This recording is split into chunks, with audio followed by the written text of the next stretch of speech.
ade ayisebenze then izawufeyila kuye, izawuphulukana naye.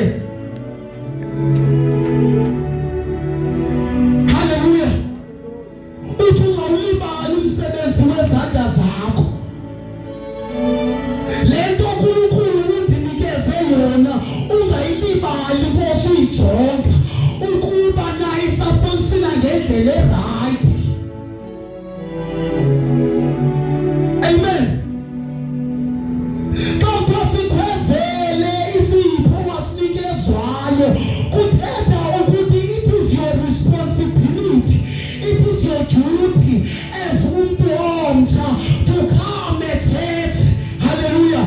It is your responsibility ukuthi ufunde iBhayibhile. It is your responsibility ukuthi xa ungava kamnandi uconsult i-confession.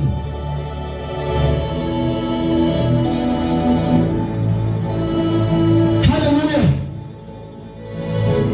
Ukukhwezela ngoba lento inikeziweyo yinto ekhwezelwayo bazalwane.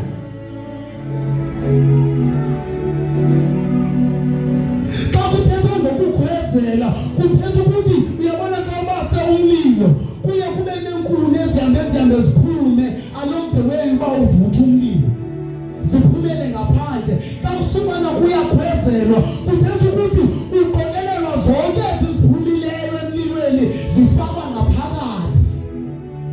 Kukhwezela oko wenzela ukuthi uphinde umlilo uvuthe. Hallelujah.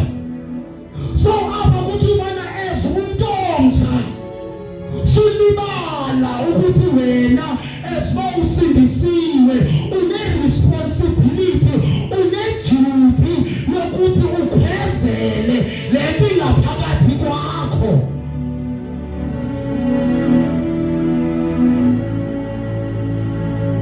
Lento ikhwezelwa nge-confession bazalwane. Lento ikhwezelwa ngoku-attenda ii-services. Uyakhwezela.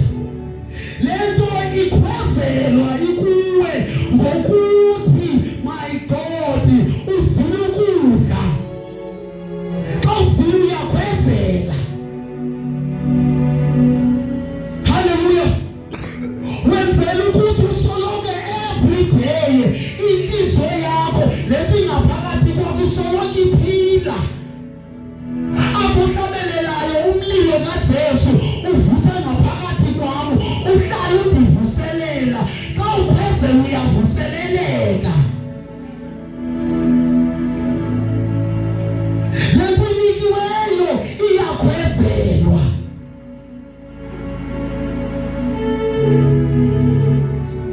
Ikhwezelwa ngokuthi ilizwi likaThixo libhalwe eBhayibhileni lingabi sabhalwa eBhayibhileni but now libe sesenzweni sakho.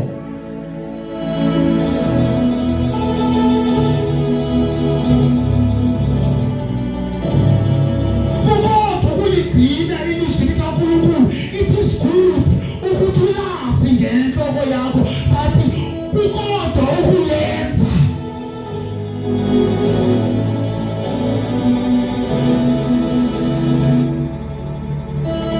Hallelujah. Xa ufundisiwe akumelezekanga ukuthi urelaxe.